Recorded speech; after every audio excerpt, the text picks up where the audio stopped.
My mate Charles from Swindon, he's a bit of a hypochondriac, Charles, right? And he phoned me up just before Christmas. He said, Tony, I said, yes. He said, I've got a problem. I said, what is it? He said, I've got mad pig disease. Now, Peter, I've never heard of mad pig disease, have you? No. I said, Charlie, mad pig disease, that sounds awful, mate. Awful. How long have you had that now, then? He said, well, you know, for about a... So listen, give it a go nice and loud. Loud as it can, Clint. Oh, come on, big and loud. Thanks. I like charities. Didn't like the Blue Peter appeal, though. I didn't like the Blue Peter appeal. Send in all your tin cans, they make a sunshine coach out of them. I've seen them do some clever stuff on that programme, but tin cans into a sunshine coach, no. Remember the bottle top ones? Remember that milk bottle tops? You're giving all your milk bottle tops in aid of Romania. Do you remember that? It was, I don't know, about 12, I think I was about 12 at the time, but my mum, she'd give me this great big carrier bag full of milk bottle tops. Take that down to the village store, put it in the bucket with all the rest. I said, what is it? In aid of Romania. How many people like me were walking down there thinking, what do Romanians want with milk bottle tops? Imagine how fed up they must be when they're sitting at the dock and this big ship comes in. British Charity Relief Fund. Let it be food, let it be medicine, let it be clothes. It's what? Milk bottle tops. What do we want milk bottle tops? We can't buy things. We're in Slavonovich. You coming out for a drink? I would do, mate. I haven't got any milk bottle tops. And now the Indian rope trick.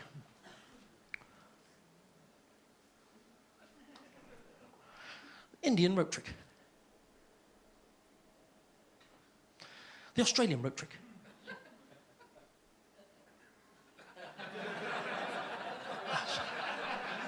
Now, I've got to say magic words, haven't I? Viagra. Oh, it works. Oh. I've got to get down now. Anne Robinson. That'll do it. I just love silly jokes that I do. Fella walks in a library, says, you got any books on suicide? The woman says, yeah, but they never bring them back. Right, fella goes into a library, he says, 3 Big Macs, 2 portions of chips and a Coca-Cola. And the girl said, this is a library. This is a library. This is a flipping library. And the bloke went, oh, 3 Big Macs. 3...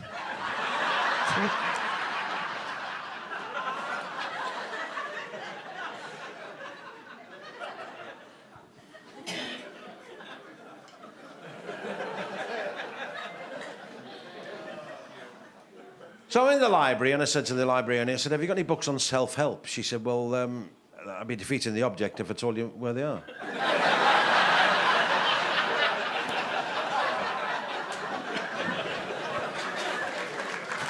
Nice to meet you. Hello there. Should I just step up here? Oh, watch that step. That's it. You're right there. Sorry, what's your name? Helen. What's your first name? Helen. I'm just checking. Could you just stand back a bit, please, just under the cement bag? That's perfect, thanks, that's brilliant. Went in at a local pub the other day, couldn't believe it, big roaring fire, you know, all farmers, you know what I mean? You know all them farmers, is there only one shop where they can buy clothes?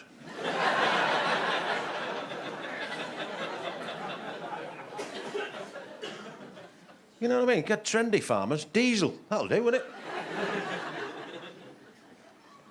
So I've gone in this country pub, big roaring fire. The guy sat there, had his gun dog, and this fella's walked in this bar, and this gun dog was up like... Watch this fella walk to the bar, this gun dog. Followed his every move. He got his pint, he sat down, gun dog sat down. Every time this fella got up, this gun dog was up. Got his pint, sat down, gun dog sat down. I thought, what's all this about? He had 4 pints, this fella. As he was walking out, the barman said, good night, Mr. Partridge.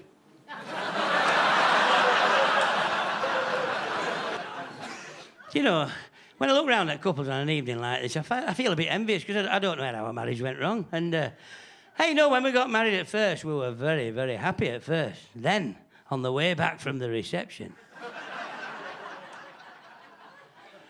the trouble started when I asked if I could be on the wedding photo, you know.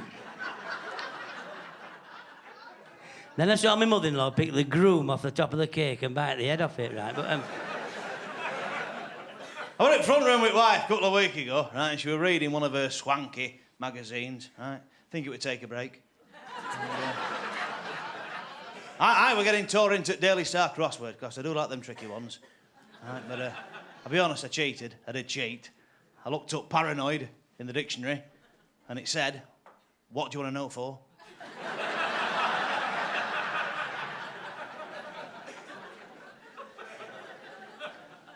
So she just drops it slightly, you know, to take a break so we can see her eyes and her eyebrows. And she gave me this look, you know this look, lads. She went like that, she went,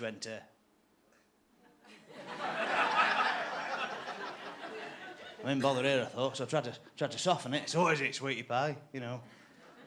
She said, "I'm reading an article here in the break that I'm finding rather interesting." I said, "Well, fire away, honey bunch."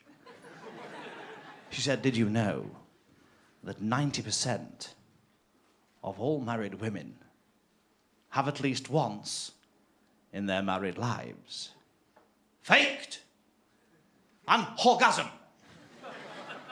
90%! Fatso." Which I thought was a little harsh, coming from a relative.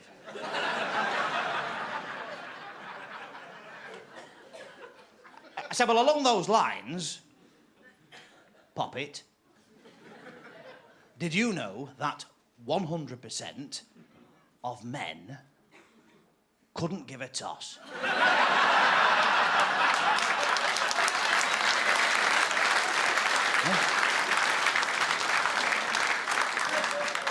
I don't know about you lads, but I take that as a bit of a compliment, you know what I mean? Like, the quicker I can get to Kip, the better. Yes, I did. Did you? Smashing.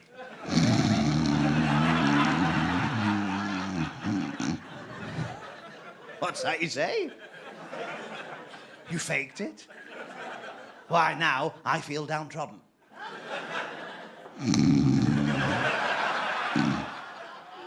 Put me on my side, love.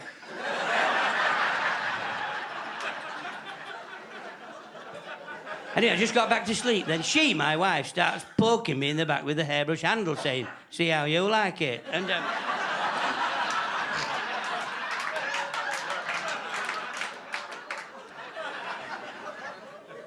Ladies, have you noticed your man, when he's had alcohol, he turns into a bit of a sex god? Stood there in his lemon Y-fronts with white piping, one black sock. Stood there trying to be a Chesterfield, Chippendale.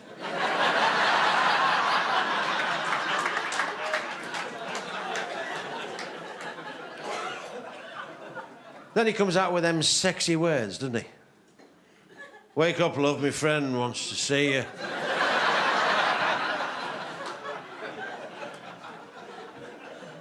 That's when the actress comes out in You Girls, the Joan Collins. "Don't you touch me."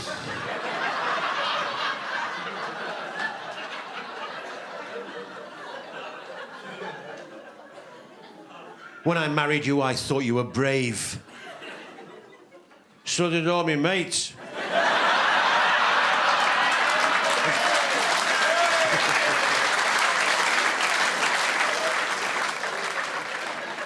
My daughter come up to me, she went, "Dad," I said, "What do you want?" 5. She said, if you give me 50 quid pocket money, I'll tell you who sleeps with Mum when you're out all night doing your shows. So I give her 100. I went, "Who is it?" She went, "Me." Oh, funny. 95% of the women from Lou Down apparently are unfaithful to their husbands. Do you know? And the other 5% received a letter from the Archbishop of Canterbury. And do you know what that letter said, Claire? No? Well, there you go, mate. See? You know what I mean? Right! well, before she goes to bed at night, she always puts this stuff on her face, oil of ugly. And well, something like that. It's working anyway. What have they got? Anyway. Well, she'd finished with that. And she was just whiting her moustache out with the moustache, you know.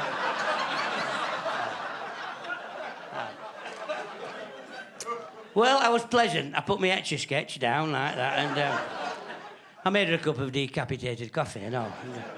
Well, she likes that. There's no head on it. And I said to her, Raquel, I said, yeah. What would you really, really like for your birthday? She said, widow's pension. Please? Talking of the wife, you like me, lads. You know, for Christmas, off your loved one, you always seem to get, like, a big present and then about 4 or 5 shittings that you could buy yourself. They're just basically a disappointment opening, aren't they?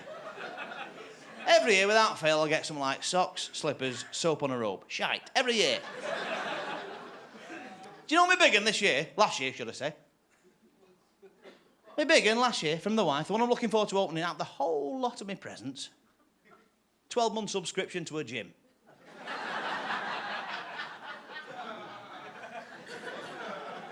How she found out I didn't want that, God only know, but I got it, right?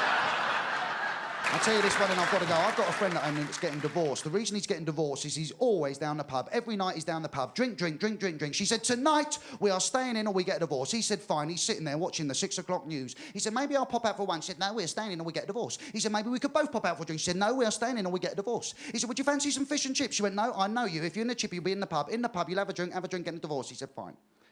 She said, I do know I fancy some snails, though. She said, pop down the shop, get a couple of carrier bags full of snails. I'll whip up some sauce. We'll have snails and sauce. He said, fine. He's out of there. He's got his 2 carrier bags full of snails. He's walking back. Hippity-da-dee-da, dippity. His mates are in the pub. John, come in for a drink. I can't. I've got my snails. John, come in. I can't. I've got my snails. John, come. He's in there. 18 pints later, he comes out. 3 o'clock in the morning with his snails. He don't care now. I don't care. She can divorce me if she likes. I don't care. I don't care, I don't love her. He gets to the gate, he trips over, the snails go all over the pathway. She comes running out, she said, where the heck have you been? He went, come on then. Not far to go now. Hurry up.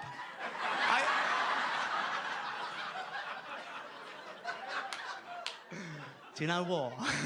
No, listen, I'll never forget the first time I see 2 dogs doing that. I said, Dad, what are they doing? He said, they're dancing. I got chucked out the first school disco I went to.